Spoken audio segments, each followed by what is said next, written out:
지난주에 이제 세상의 소금에 대해서 그래도 잠깐 복습하면 예수님이 너희는 세상의 소금이다.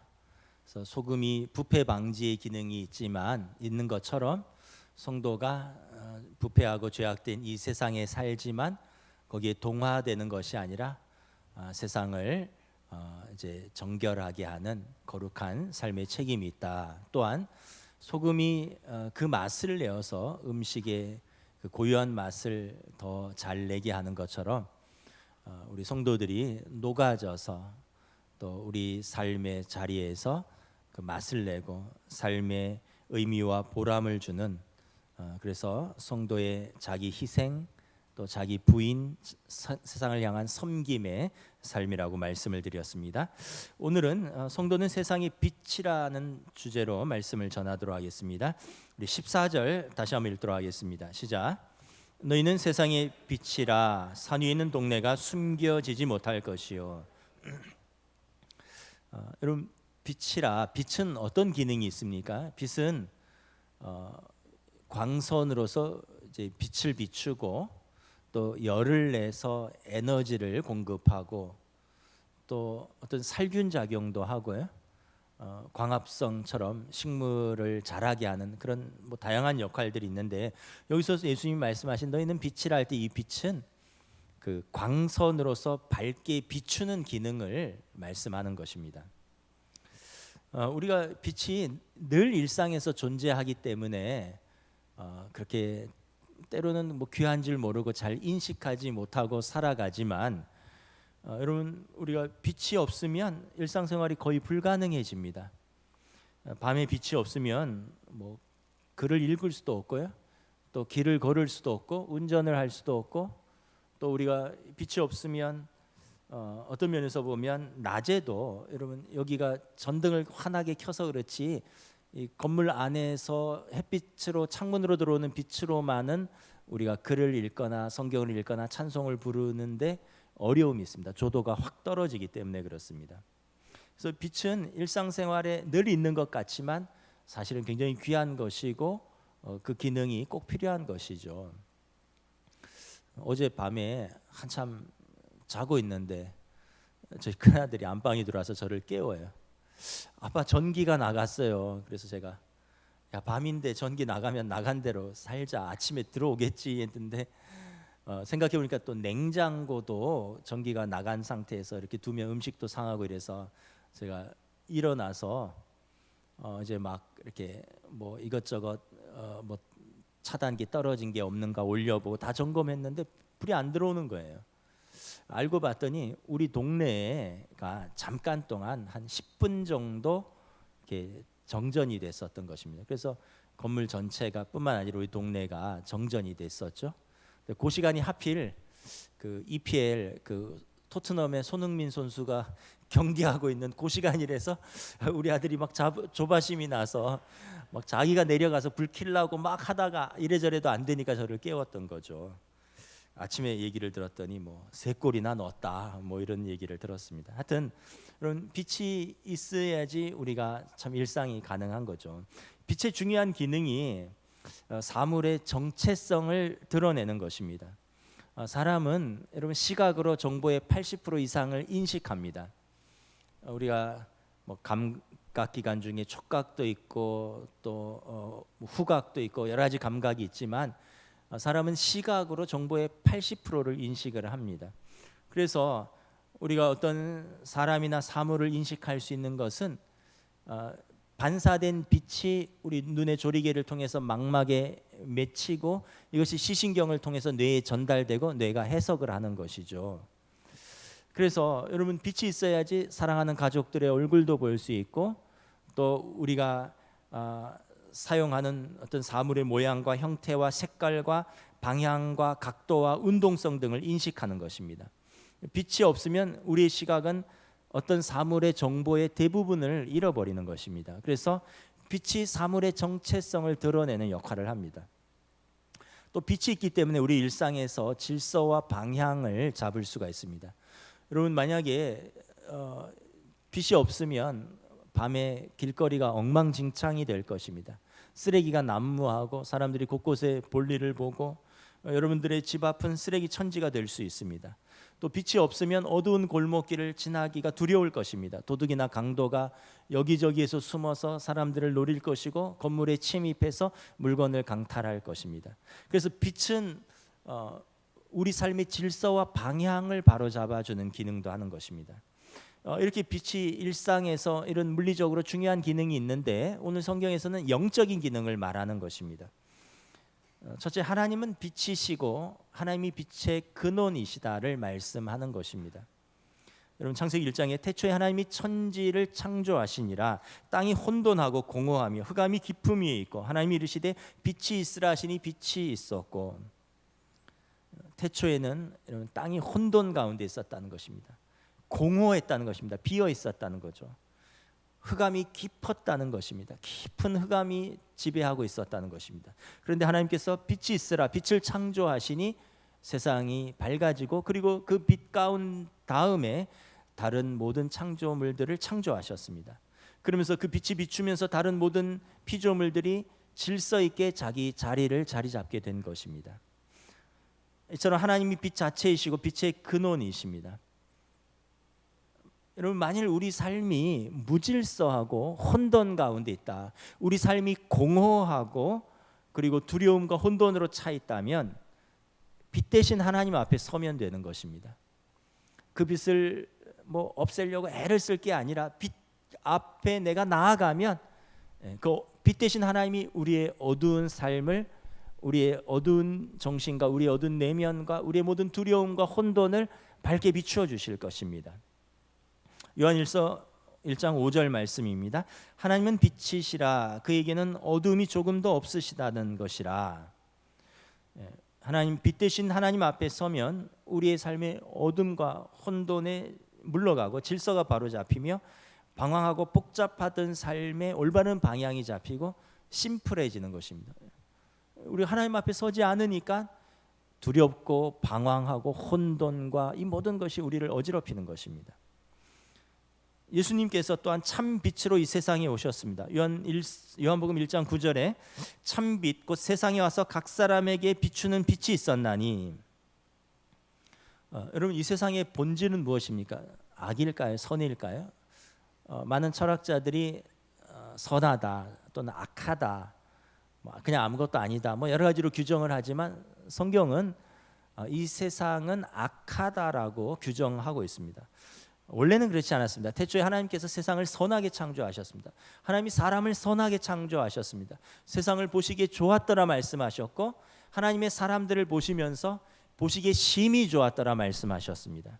그런데 아담과 하와가 하나님처럼 되고자 하는 교만과 탐욕으로 하나님의 명령에 불순종하게 되었고 하나님의 관계가 깨어지게 되었고 그리고 선하신 하나님과의 관계가 깨어지면서 우리 삶에 죄가 들어오게 되었습니다. 죄로 물들게 되었습니다. 여러분 창세기 3장의 아담과 하와 이후에 그들의 자녀들 가인과 아벨의 때에 보면 살인이 일어납니다. 가인의 후손인 라멕 때에 되면 살인이 일반적으로 일어나게 된다는 것을 알게 됩니다. 창세기 6장 5절에 여호와께서 사람의 죄악이 세상에 가득함과 그의 마음으로 생각하는 모든 계획이 항상 악할 뿐임을 보시고 땅 위에 사람 지으셨음을 한탄하사 마음에 근심하시고. 성경은 노아의 때를 이렇게 설명합니다. 그때 온 땅이 하나님 앞에 부패하여 포악함이 땅에 가득한지라. 하나님이 보신즉 땅이 부패하였으니 이는 땅에서 모든 혈육 있는 자의 행위가 부패함이었더라. 하나님 보실 때 땅에는 부패함과 포악함이 가득하고 하나님이 보실 때 사람의 행위가 죄로 부패하였다는 것입니다. 로마서 3장에서 사도 바울이 말씀합니다. 그러면 어떠하냐? 우리는 나으냐? 결코 아니라 유대인이나 헬라인이나 다 죄 아래 있다고 우리가 이미 선언하였노라. 기록된 바 의인은 없나니 하나도 없으며 깨닫는 자도 없고 하나님을 찾는 자도 없고 다 치우쳐 함께 무익하게 되고 선을 행하는 자는 없나니 하나도 없도다. 그들의 목구멍은 열린 무덤이요 그 혀로는 속임을 일삼으며 그 입술에는 독사의 독이 있고 그 입에는 저주와 악독이 가득하고 그 발은 피 흘리는데 빠른지라. 파멸과 고생이 그 길에 있어 평강의 길을 알지 못하였고 그들의 눈앞에 하나님을 두려워함이 없느니라. 하나님을 없는 사람들, 하나님이 두려움이 없는 세상은 여러분 다 죄 아래에 있다라는 것입니다. 여러분 참으로 그런 것 같습니다. 매일 새로운 사건 사고들이 뉴스를 도배하고 있고요. 우리의 마음을 어렵게 합니다. 법이 있고 경찰이 있지만 우리 일상에서 끔찍한 범죄들은 끊어지지 않고, 또 군대가 있고 또 국제법이 있지만 여러분 나라가 나라를 침공하고 그리고 고통 주고 고통을 받고 세계 평화는 위협받고 있습니다. 이 죄악된 세상에 하나님의 아들이 참 빛으로 이 세상에 오셨다라고 말씀합니다. 그래서 로마서 3장 23절 24절 말씀에 모든 사람이 죄를 범하였음에 하나님의 영광에 이르지 못하더니 그리스도 예수 안에 있는 속량으로 말미암아 하나님의 은혜로 값없이 의롭다 하심을 얻은 자 되었느니라. 어둡고 부패하고 죄악이 관영하여 멸망할 수밖에 없는 이 세상에 하나님의 아들이 참 빛으로 이 세상을 비추러 오셨다라고 말씀하고 있습니다. 근데 오늘 본문 14절에 보면 예수님께서 성도인 너희가 세상의 빛이라 라고 말씀합니다. 우리가 세상의 빛이라는 거죠. 아니 방금까지만 해도 우리의 본질은 선이 아니고 악이고 로마서 3장에 모든 사람이 죄인이고 의인은 하나도 없다고 했는데 어떻게 우리가 빛이 될 수 있을까? 우리가 빛이 아니고 우리는 빛을 비추는 반사체인 것입니다. 우리가 참 빛인 예수님을 영접하고 그리고 빛의 근원이신 하나님의 자녀가 되었으니 우리가 빛의 자녀가 된 것입니다. 우리 자체가 빛을 내는 발광체가 아니라 우리가 빛을 받아서 반사하는 반사체인 것입니다. 예수님께서 말씀하셨습니다. 나는 세상의 빛이니 나를 따르는 자는 어둠에 다니지 아니하고 세상의 빛을 얻으리라. 그래서 참 빛이신 예수님을 따름으로 우리는 더 이상 어둠에 다니지 않고 세상의 빛을 비추는 책임을 감당하는 성도의 삶을 살라는 것입니다. 여러분 오늘 본문 14절 15절 다 함께 다시 한번 봉독하겠습니다. 시작. 너희는 세상의 빛이라 산 위에 있는 동네가 숨겨지지 못할 것이요 사람이 등불을 켜서 말 아래 두지 아니하고 등경 위에 두나니 이러므로 집안 모든 사람에게 비치느니라. 14절에 보면 산 위에 있는 동네, 이 세상을 비추는 밝게 비추는 교회의 사명, 성도의 삶을 살라는 것입니다. 15절에 보면 집안 모든 사람들에게 그 가정에 복음의 빛을 비추는 그런 성도의 사명, 교회의 사명을 살라는 것입니다.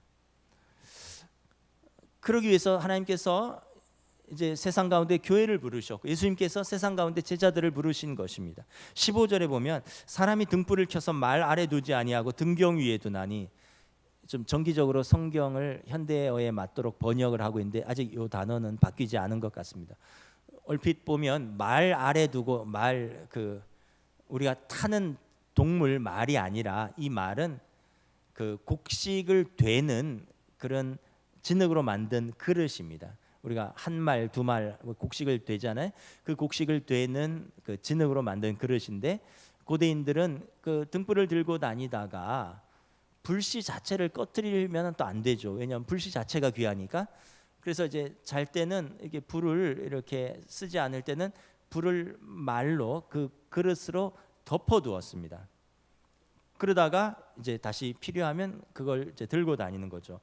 근데 여러분 등불을 말 아래 두면 어떻게 되죠? 빛이 가리워지는 것입니다. 그래서 등불을 외출했다가 집에 들어와서는 말 아래 두는 것이 아니라 등불을 등경 위에, 그러니까 등불을 걸 수 있도록 벽에 걸어두도록 만든 곳이 등경입니다. 그곳에 등불을 걸어서 온 집안을 밝히라는 것입니다. 예수님께서 우리에게 세상의 빛이 되어서 산 위의 동네를 밝히고 집안에 들어와서는 모든 사람에게 비추도록 등경 위에 둔 등불의 사명을 감당하라는 것입니다. 여러분 구체적으로 어떻게 우리가 세상을 밝히고 어떻게 우리 집안을 밝힐까요? 여러분 첫째는 빛 대신 예수님을 전하는 복음 전파의 사명입니다. 참 빛이신 예수님을 어두운 세상에 전하여 그들도 빛 가운데 들어오도록 복음을 전파하는 교회의 사명, 성도의 사명을 말씀하시는 것입니다. 요한복음 1장 5절에 빛이 어둠에 비치되 어둠이 깨닫지 못하더라. 우리가 어둠에 익숙해지면, 어둠 가운데 오래 있으면 어둠에 익숙해져요. 그리고 어둠이 어둠인지를 모릅니다. 그런데 이제 빛이 비추면 이게 어둠이었구나. 어둠이 물러가면서 밝은 세상을 보게 되는 것입니다. 우리가 예수님을 알기 전에는 죄가 죄인 줄 모르고 살았습니다. 남들이 다 그렇게 사니까, 또 세상 이치가 다 그런 것이니까, 그러면서 합리화하면서 살았는데, 그러면서 하나님을 기쁘시게 하기는커녕 하나님과 원수되는 육신의 삶을 살아간 것입니다. 그러다가 예수님을 알면서 이제는 그리스도와 연합하여 우리가 영의 사람이 되었습니다. 하나님의 영이 우리 안에 들어오고 우리는 그리스도의 영으로 말미암아 살아가는 하나님의 자녀가 되었습니다. 그러다 보니까 이제는 하나님이 기뻐하시고 하나님이 선하시고 하나님이 온전하신 뜻이 무엇인지를 알게 되는 것입니다. 예수님께서 이 세상에 빛으로 오셔서 이렇게 모든 어두움을 노출시키고 몰아내셨습니다. 예수님이 나의 생애에 들어오면서부터 이제는 내가 어둠의 삶을 벗어버리고 예수님 안에서 내가 빛된 삶을 사는 것입니다. 그동안 나의 삶이 얼마나 죄된 삶이었고, 얼마나 절망 속에 있었고, 얼마나 허무와 죽음 속에 있었고, 혼돈과 방황 속에 있었는지를 깨닫게 되면서 빛이 내 삶을 비추고 내 삶의 정체성과 내 삶의 목적이 드러나는 것입니다. 그리고 이제는 그리스도 안에서 성령으로 말미암아 하나님의 선하시고 기뻐하시고 온전하신 뜻을 알게 되는 것입니다. 그리고 너희가 알았으니 너희도 이 세상에 이 빛을 대신 예수님을 전하며 살라라는 것입니다. 마태복음 4장 6절에 보면 예수님께서 세상에 오신 사건을 가리켜 흑암에 앉은 백성이 큰 빛을 보았고 사망의 땅과 그늘에 앉아 있는 자들에게 빛이 비추었다라고 말씀하고 있는 것입니다. 예수님 길이요 진리요 생명이시고, 길이요 진리고 생명 되신 예수님 안에 구원이 있고 그 안에 빛된 삶이 있는 것입니다. 오늘날 많은 성도들의 간절한 기도의 제목 중에 하나가 가족들이 구원을 얻는 것입니다. 가족들이 함께 예수님을 믿고 하나님의 자녀가 되고 그들도 함께 구원의 길에 들어서는 것입니다. 많은 부인들의 기도의 제목이 남편이 함께 예수 믿는 것입니다. 많은 부모들의 기도의 제목이 자녀들이 함께 예수 믿고 신실한 하나님의 자녀가 되는 것입니다. 또 많은 자녀들의 기도의 제목이 부모님이 함께 예수 믿고 우리 부모님이 하나님 나라에서 영원한 안식과 구원의 삶, 영생의 삶을 누리는 것이 믿는 자녀들의 소원이고 기도의 제목입니다. 제가 부교역자 때 청년부를 맡았는데 청년부에 두 자매가 있었어요. 두 자매 언니 여동생인데 동네에 사는 아주 신실한 자매들인데 그 어느 날은 이제 우리가 청년부 활동으로 이제 진흙을 주면서, 그러니까 이렇게 진흙 이렇게 손으로 조물조물해서 만들어서 자기의 마음과 자기의 어떤 소원을 좀 표현을 해봐라. 그래서 이런저런 것들을 만들었어요. 근데 이 자매가 그 언니가 진흙으로 만들었는데 동그란 어떤 그 도넛 같은 모양으로 만들었다는 거예요. 그래서 그걸 이제 설명하는 시간인데 그러니까 이게 뭐냐 했더니 도넛인가 했는데 저의 마음에 뻥 뚫린 그 내 마음을 표현한 것입니다 이러더라고요. 왜 뭐가 힘들어 했더니 동네에서 어렸을 때부터 유치원 때부터 신앙생활을 하면서 자기 자매들이 아빠 엄마가 같이 신앙생활을 하자고 그렇게 기도하고 그렇게 권면을 하는데 1년에 한 번 정도 성탄이나 이런 때 한 번 정도씩 교회 따라와 주기는 하는데 예수님을 믿고 영접하고 함께 신앙생활을 하지 못한다는 거예요. 그러니까 이 맏딸로서 이 자매가 우리 부모님 생각하면 자기 소원은 부모님 손잡고 교회 가는 것인데 그게 안 이루어지니까 너무 오랫동안 기도하고 그래서 부모님 생각하면 마음이 이렇게 뻥 뚫린 것 같다는 거예요. 참 거룩한 딸이죠. 여러분 우리의 마음에 이러한 사랑하는 가족들에 대한 영혼에 대한 갈망과 사랑이 있느냐는 것입니다. 돈 벌어주고 돈 벌어오고 대학 가고 이런 것만 신경 쓰고 우리의 자녀들이, 우리의 부모가, 우리의 가족들이 예수님 안에서 신실하게 하나님의 자녀가 되는 것에 대한 거룩한 소망, 그것이 이루어지지 않을 때 그 뻥 뚫린 것 같은 그런 애처로움과 허전함, 이런 거룩한 부담감이 우리에게 있느냐라는 것입니다. 예수님께서 우리에게 이것을 부탁하셨습니다. 이 빛을 비추는 사명을 우리 교회와 성도들에게 감당하라고 우리를 부르신 것입니다. 또한 너희가 세상의 빛이라는 예수님의 말씀은 우리에게 복음에 합당한 삶을 살라고 요구하시는 말씀이십니다. 참 빛이신 예수님을 영접하고 빛 대신 하나님의 자녀가 되었으니 이제는 합당한 복음의 삶을 살라라는 것입니다. 요한복음 8장 12절에 나는 세상의 빛이니 나를 따르는 자는 어둠에 다니지 아니하고 세상의 빛을 얻으리라.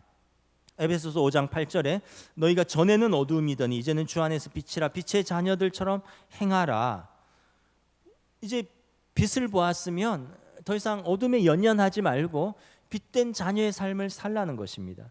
여러분, 우리가 빛의 자녀로서 복음에 합당한 삶을 살기 위해서 두 가지를 점검해 보아야 합니다. 첫째는 내가 참 빛이신 그리스도께 내가 연결되어 있느냐라는 것입니다. 우리 자신이 발광체가 아니라 그랬습니다. 우리는 반사체입니다. 그래서 우리가 참 빛이신 하나님과 관계가 끊어져 있고 우리가 그리스도와 연결되어 있지 않으면 우리 스스로 빛을 발할 수 없는 삶인 것입니다.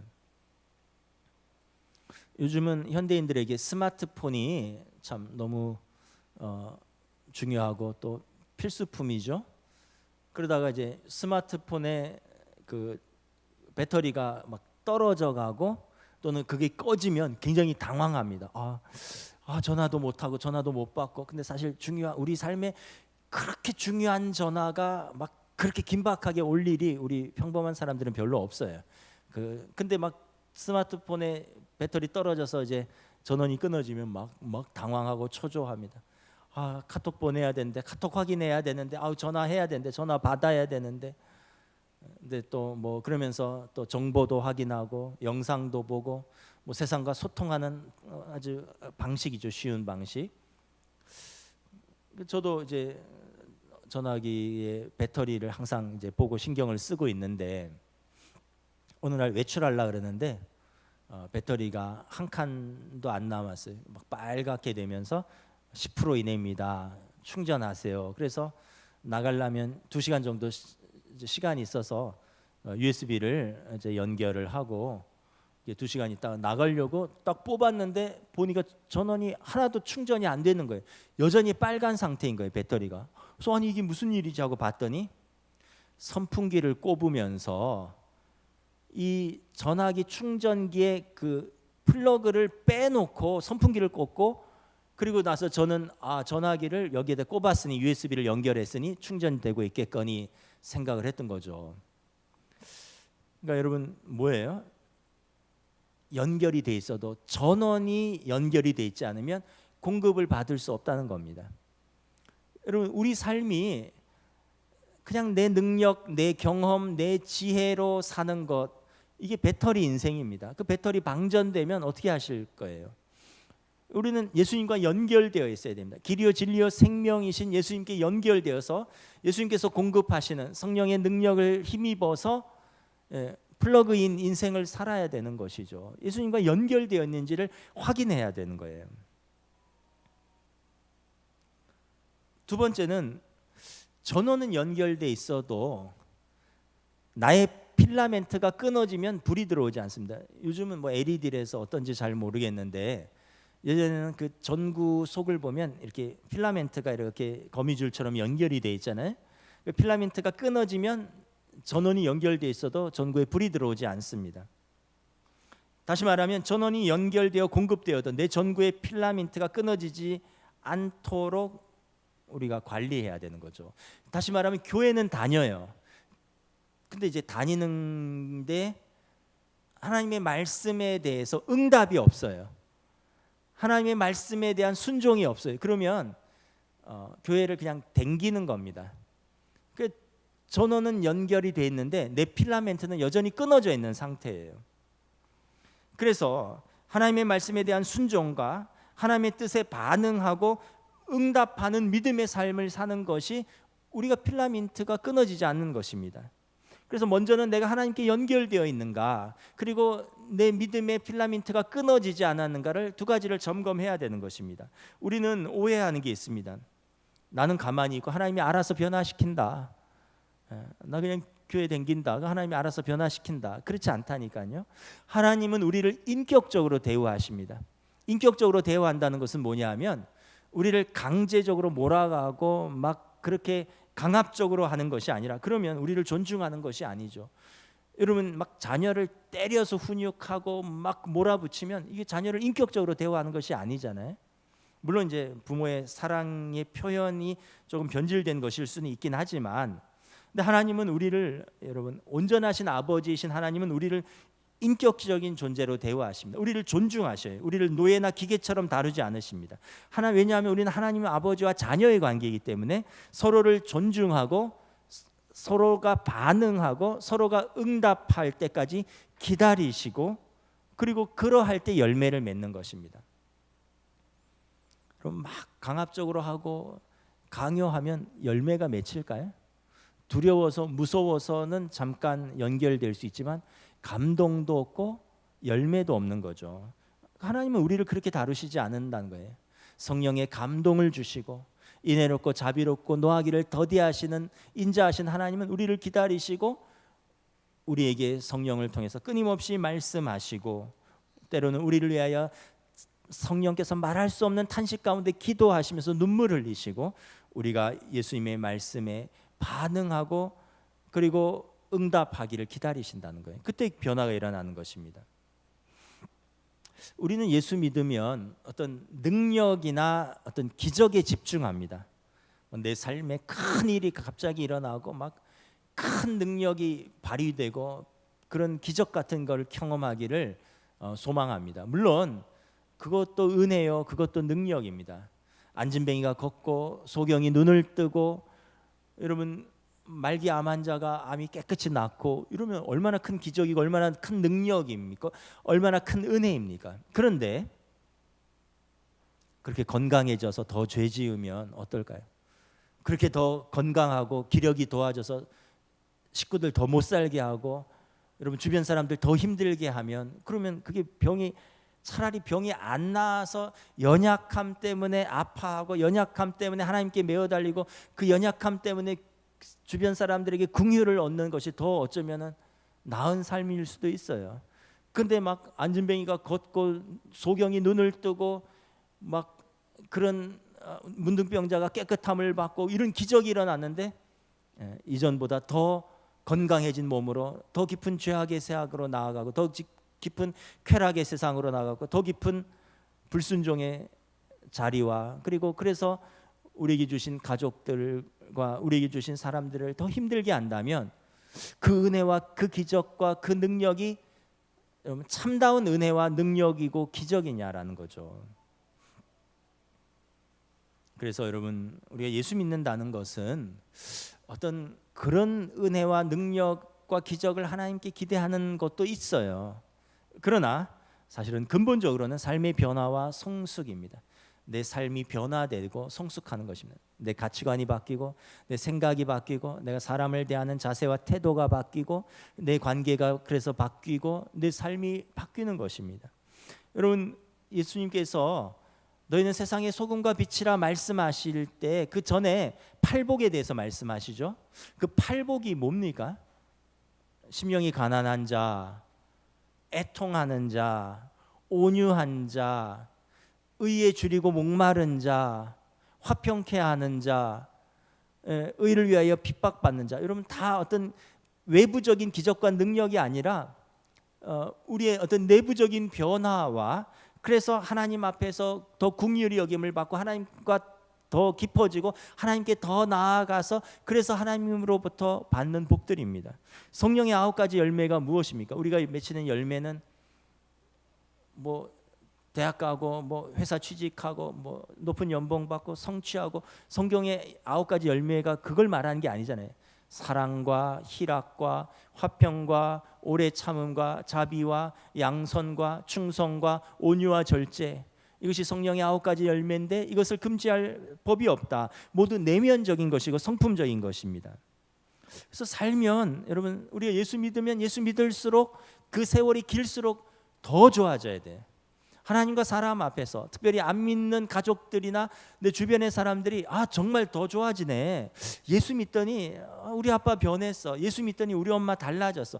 예수 믿더니 우리 애들이 달라졌어. 젊었을 때는 혈기도 부를 수 있어요. 젊었을 때는 그냥 어떤 편견과 아집에 빠질 수도 있습니다. 그러면 점점 예수 믿는 세월들이 길어지면 어떻게 돼? 더 넓어지고 더 지경이 넓어지고 더 편안해지고 더 은혜로워져야 되죠. 젊었을 때 혈기 그대로 살면 안 되고 이제는 더 너그럽고 은혜롭고 또 그 모든 막 자녀들과 주변 사람들이 깃들일 수 있는 큰 나무와 같은 그 안에서 쉴 수 있고 그 아래에서 그 열매를 나눌 수 있는 삶이 되어야잖아요. 근데 세월이 지날수록 더 고독한 나무가 되어가는 거예요.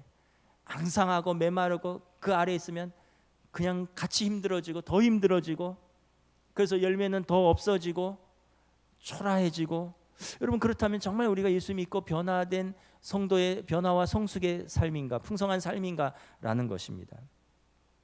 그래서 우리 예수 믿는다는 것은 여러분 복음의 빛된 삶을 살아가는 것입니다. 어떤 관념이나 철학이 아니라 신념이 아니라 그런 것을 살아가는 거예요. 그래서 성령님이 말하실 때 응답하는 거예요. 부부싸움 할 수 있죠. 그러다가도 그래 내 몸처럼 사랑하라고 했는데 참아야지 아껴줘야지. 자녀에게 화낼 수 있죠. 저도 뭐 성질 내고 그러는데 그러다가도 또 그날이 가기 전에 제 마음에 심한 불편함이 몰려옵니다. 내가 이렇게 불편한데 나한테 소리를 듣고 욕먹고 학교 간 애들은 마음이 더 어떨까? 그러면 또 내 자녀를 주의 교양과 훈계로 양육하라 그랬지. 그 마음에 찔림이 오고 그럼 또 제가 어른이지만 제가 잘못했다 느끼면 먼저 사과하고 말씀에 반응하도록 노력을 해야 돼요. 부모님께 순종하라. 부모님이 다 옳은 건 아닐 수 있어요. 부모님이 인간이기 때문에 부모님도 또 실수할 수 있고 또 부모님이 또 자녀인 나에게 부당하게도 대할 수 있고 그러나 내 생명의 근원이신 부모니까 내가 존중해야지. 내가 하나님의 자녀인데 내가 섬겨야지. 내가 사랑해야지. 늙으신 부모님을 자녀인 나도 존중하지 않는다면 누가 우리 부모를 존중할까? 또 그런 마음을 가지면 부모에 대해서 긍휼함이 생기고 또 하나님의 말씀에 순종할 수 있는 마음도 주시는 거죠. 근데 예수 믿는 건 믿는 거고 그런 것들은 다 별개라면 당신 나한테 대한 대로 해주겠다. 남편은 남편, 아내에게, 아내는 남편에게, 부모는 자식에게, 자식은 부모에게, 또 일터에서 동료들끼리 그렇다면 정말 우리가 복음의 빛된 삶을 예수님 말씀하시는 그 팔복의 삶, 성령의 열매 맺는 삶을 사는 것인가라는 것입니다. 우리 16절 다 함께 읽도록 하겠습니다. 시작. 이같이 너희 빛이 사람 앞에 비치게 하여 그들로 너희 착한 행실을 보고 하늘에 계신 너희 아버지께 영광을 돌리게 하라. 세상은 하나님을 모른다 그랬어요. 그 사람들이 말씀을 듣는 것도 아니고 교회 출석하는 것도 아니고 세상은 하나님을 몰라요. 그럼 어떻게 하나님을 아느냐? 하나님의 자녀인 우리를 보고 하나님을 아는 겁니다. 하나님의 자녀인 우리의 삶의 모습, 자기들을 대하는 태도를 보고 그들이 예수 믿는 사람들은 저런 사람들이구나. 저 예수님이 어떤 예수님일까? 이 두려움과 이 이기심과 이 경쟁의 이 험악한 세상 속에서 저 소망의 이유를 가진 사람들에게 그 소망의 이유를 우리에게 묻는다는 것입니다. 그때 우리가 두려움과 떨림으로 그들에게 우리 믿음의 삶으로 답을 해줄 수 있다면 그들이 우리를 통하여 하나님을 알고 우리를 통하여 예수님을 영접하게 되는 것입니다. 그래서 이같이 너희 빛이 사람 앞에 비치게 하여 그들로 너희 착한 행실을 보고 하늘에 계신 너희 아버지께 영광을 돌리게 된다라는 것입니다. 여러분 여전히 세상은 어둡습니다. 여전히 세상은 갈등과 분열과 아픔과 상처와 혼돈이 있습니다. 여기에 우리가 주님의 빛으로 비추는 우리들이 될 수 있기를 주님의 이름으로 축복합니다. 우리가 소금처럼 녹아져서 그래서 세상에 침투하여 주님의 사랑과 섬김으로 희생하고 화목해하는 또 성도와 우리들의 가정, 교회가 될 수 있기를 우리 주님의 이름으로 축복합니다. 그리고 세상은 그러한 우리 성도와 교회들을 보면서 하나님께 영광을 돌리는 것입니다. 찬양하시겠습니다.